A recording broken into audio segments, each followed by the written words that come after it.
হায় হায় হায়, এই উম্মতের জন্য তো সুবাদে আমি এক হাদিস আপনাদেরকে দেখাইতেছি, রসুল কি পাইলাম আর কি করতেছি। ওই রসুলের কারণে এই উম্মত জাহান্নামে যাবে, কিন্তু হাতকড়ি থাকবে না। এই উম্মত জাহান্নামে যাবে, পায়ে বেড়ি থাকবে না। এই উম্মত জাহান্নামে যাবে, গলায় শিকল থাকবে না। এই উম্মত জাহান্নামে যাবে, চেহারা কালো হবে না। অথচ জাহান্নামীদের চেহারা কালো হবে, এই উম্মতের চেহারা কালো হবে না। একজনের চেহারাও কালো হবে না।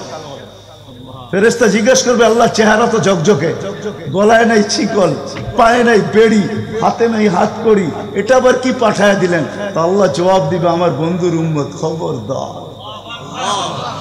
তো ফেরেশতা মালিক জিজ্ঞেস করবে, দারোগা হাতকড়ি নাই কেন? বলছে, যেই হাত উঁচুতে ব্যবহার হয় ওটা হাতে হাতকড়ি লাগে না।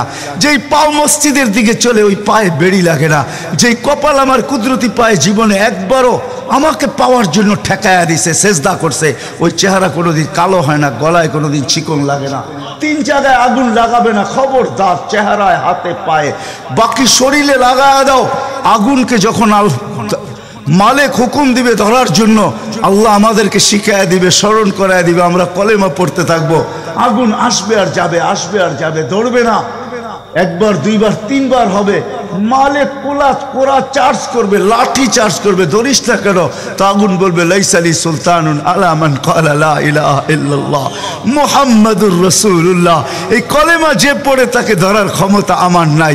তারপরে আল্লাহ নিজে কি করবে? ইমাম কুরতুবী রাহমাতুল্লাহ আলাইহি লেখছেন, ফাআমাতাল্লাহু মাউতাতান, আল্লাহ আমাদেরকে ঘুম পড়ায়া দিবে। মৌতের যেরকম ঘুমের দোয়া, মৌতের দোয়া আর ঘুমের দোয়া একই দোয়া। আমরা ঘুমের দোয়া পড়ি, আমুতু আহিয়া, আল্লাহ মরতে চললাম, কাল সকালে উঠাইলে উঠবো, না হলে আর কিয়ামতের আগে উঠবো না। তো ঘুমো মৌত, আল্লাহ ঘুম পড়ায়া দিবে। আজাব ঘুমের ভিতরে কমপ্লিট করে আল্লাহ বাহির করে নিয়ে নিবে, নবীর সুবাদে, নবীর সুবাদে। হায় হায় হায়, একটা পর্ব এরকমও আসবে, জানি না নারায়ণগঞ্জের মানুষ বুঝবে কি বুঝবে না।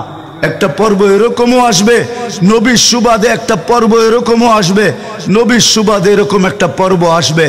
আল্লাহ জিবরিলকে ডাইকা বলবে যে আরশের সাথে কান লাগাও।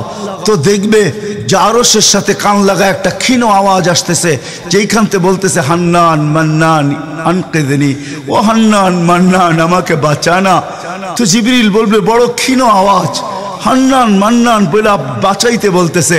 বলছে, জিবরিল দৌড়ে যাও, আমার বন্ধুর উম্মত আমাকে বাঁচানোর জন্য ডাকতেছে। জিবরিল যাবে দোজখের কাছে, মালিকের কাছে যাবে। মালিক লিস্টি দেখা বলবে, কেউ বাকি নাই, আখরাস তো সবাইকে বাহির করে দিছি। ফিরে আসবে, আবার শোনাবে, আবার যাবে, আবার ফিরত আসবে। তৃতীয়বার এসে আল্লাহর ঠিকানা বলে দিবে, যাও দোজখের ওই অথই তলদেশে যায় দেখো, কয়লার মতো কয়লা হইতে হইতে পোকার রূপ ধরে গেছে, উপরে পড়ে আছে, ওইখানে যে কান লাগাও। তো দুইজনে যে কান লাগাবে, তো দেখবে